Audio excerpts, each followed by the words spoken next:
The greatest support magician left his party because they didn't pay him well and formed a new party with his 3 pretty students. In a world where the powers of the dormant demon lord created dungeons all around the world, Thunderpike is in a rank party that live streams their dungeon runs to the whole world.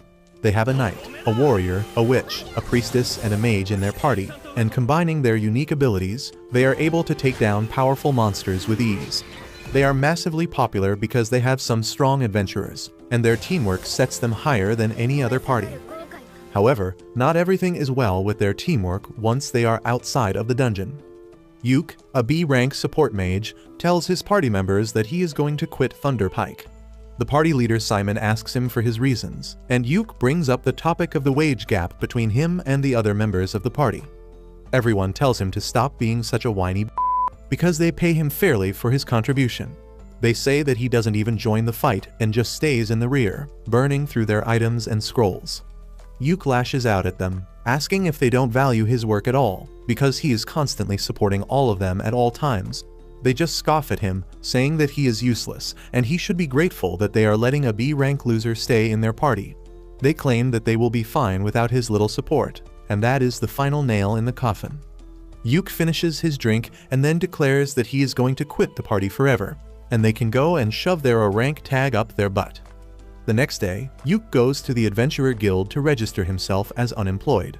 Just as he finishes filling the form and hands it to the receptionist, a redhead hoe suddenly lunges at him and hugs him tightly. She calls him teacher, and when Yuke sees her, he recognizes her as Marina, a sword mage whom he guided before she took her adventure test. Marina thanks Yuke for helping her earlier, and he asks how things are going for her. She tells him that everything is going well, and then learns that he is on the job market right now. Marina gets really excited on hearing that, and this thirsty bitch immediately asks Yuke to join their party. Yuke goes to meet with her party members, who were also his students along with Marina. The Elf Ranger Silk and the Priestess Rain are both glad to hear that Yuke is interested in joining their party, but they ask him if he is fine joining a D-rank party that is just starting its career. Yuke tells them that he is fine with that because hustling like a rank parties is not for him anymore. He says that for difficult quests and dungeons, he used to invest a lot of money in consumable items, so he didn't earn much, but with D-rank quests, he will be able to save a ton. With that, Yuke officially joins their party and learns that the girls were planning to complete a quest to mine some magic iron ore today. They head to the dungeon to mine the magic ore, and Yuke feels nostalgic remembering how his journey began. He tells the girls that they can easily find the magic ore on the 6th floor of the dungeon, but they tell him that they are afraid of fighting the boss monster on the 5th floor, so they'll pass. Yuke suggests they can try looking for the ore on the 4th floor first, and they head into the dungeon. Marina has brought her grandpa's walking stick along to search for traps, but that is slowing down their pace, so Yuke decides to take the lead. He shows the girls a magic lantern that can easily detect any low-level traps, and because of that, they quickly explore the dungeon. Yuke begins recalling how this was the first dungeon he visited along with his former party Thunderpike 5 years ago, and their warrior was seriously wounded by the traps. Suddenly, he senses a monster and tells the girls to get ready to fight. They reach a room where wolf monkeys are waiting for them. Silk shoots down one of them quickly, and then Marina rushes ahead to deal with the other two. Yuke casts physical enchantment magic on her to greatly improve her abilities, and then snares the monsters to stop them. Marina easily cuts through the two monsters, and she is shocked to realize how easy it was with Yuke's magic. He tells her that he cast 3 types of enchantment spells on her at once, and everyone is impressed because doing 3 spells at once needs a lot of skill. Soon, they reach the entrance of the 2nd floor, and after checking their equipment and stamina, they head downstairs. Suddenly, a group of zombie miners attack them, and it is Rain's turn to deal with them. Silk and Marina try to fight against the zombies to buy time for her to finish her incantation, and Yuke casts a protective spell on everyone so that the zombies can't even come close. This gives Rain enough time to complete her spell, and she blows away all the zombies with her holy magic. Everyone starts praising her, and Yuke remarks that using holy magic on such a scale costs a lot of mana. He uses a skill called Refresh Mana on Rain to charge up her mana reserves, and she is astonished to learn that Yuke can use it. She tells her friends that it is a rare spell that only red mages like Yuke can use, and with just this spell, one can instantly be admitted to an A rank party. They are all amazed, and Yuk tries acting down to earth by saying that he is nothing special. They walk ahead, and he keeps pouring holy water on the ground so that the zombies don't attack them after being revived. Silk thinks that it is going to be really expensive, and they don't have the budget for that, but Yuk tells her to relax because he brewed it himself. This shocks Rain because Yuk is not even a priest, but he replies that he can use the purified ashes of the zombies to make holy water using alchemy. Soon, they reach the 4th floor, and Yuk says that they can find the magic ore on this floor. But before going any deeper, he wants everyone to rebuild their stamina by eating something. For that, he pulls out a whole-ass stove from his magic bag, which makes the girls excited. Yuk tells them that if they work hard, they can afford their own magic bag someday. He begins cooking egg and bacon for them, and then pulls out a magic pot that magically creates seafood soup for them. The housewife inside Rain gets wetter than the soup itself on seeing a pot that cooks food itself, and Yuk says that he found it in a high-level dungeon and it cost a lot to be repaired. After that, they start eating, and Silk notices that the food has extra mana. Yuk tells her that cooking is basically alchemy, and he put extra effort to empower them for mining the ore later. Soon, they find a giant rock lizard which has mineral ores on its back. Yuk slows it down with his magic, and then Marina uses her ultimate attack to kill it. She is really exhausted by using her ultimate just once, but Yuk replenishes her mana and tells her to keep practicing the skill. After that, they begin mining the ore on the defeated monster's back, but they need more, and Yuk suggests that they go to the 5th floor and defeat the boss to get what they want.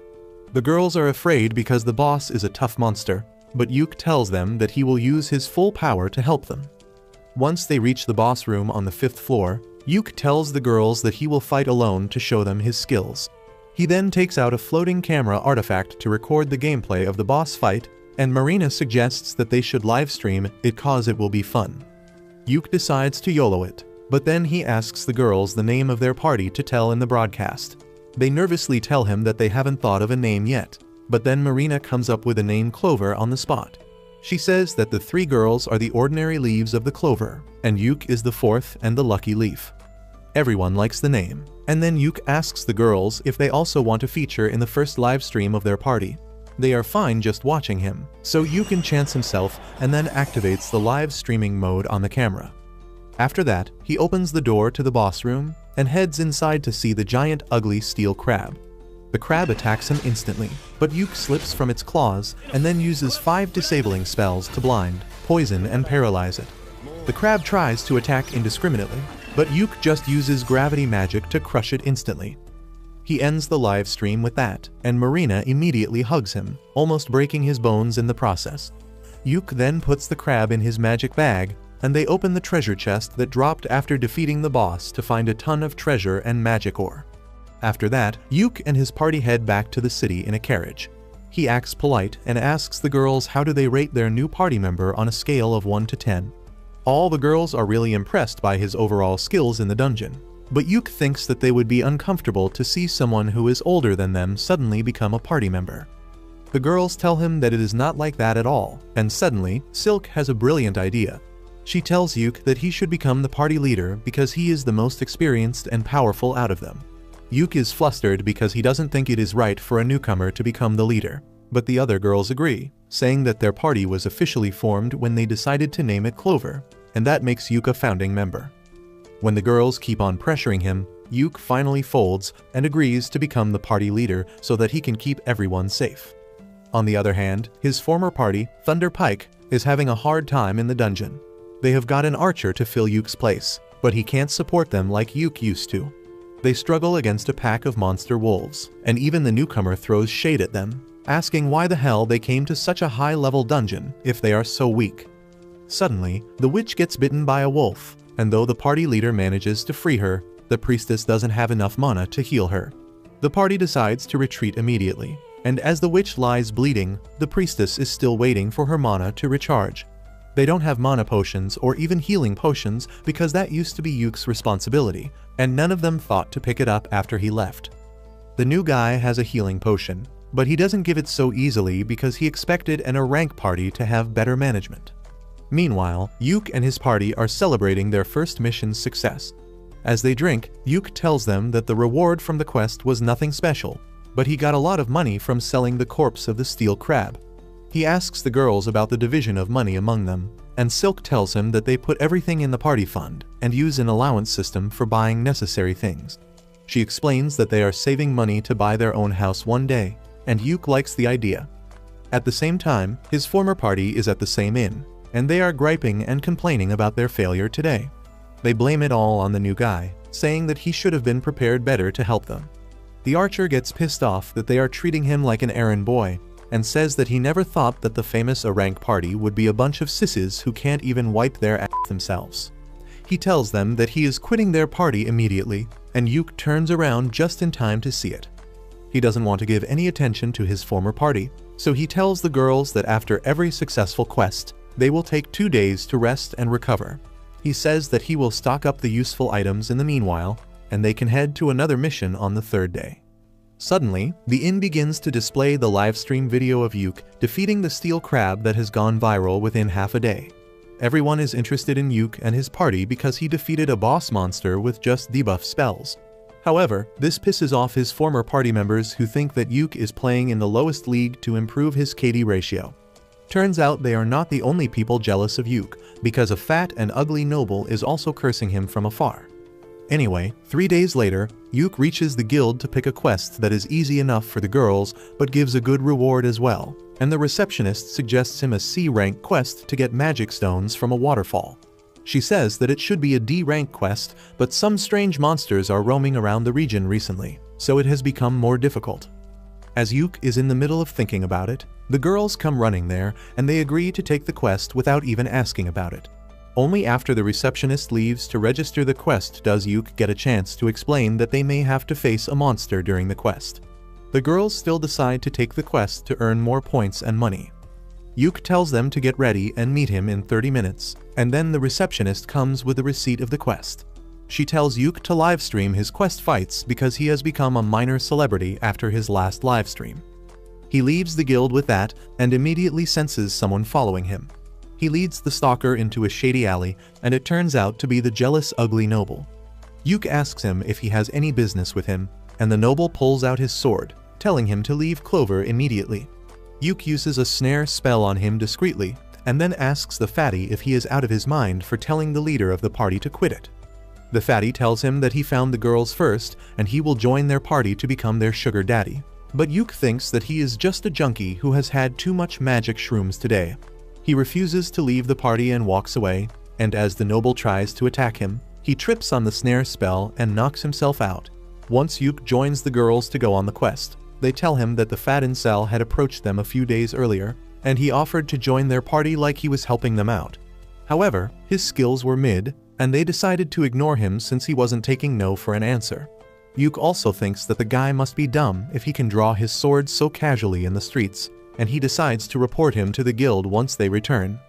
After that, Yuk brings up the topic of their quest, and says that while the quest is really simple, they may have to deal with some wild beast-type monster. The girls tell him that they have been to the area around 2 months ago, but they didn't face any monsters back then, and there were no ordinary animals around either.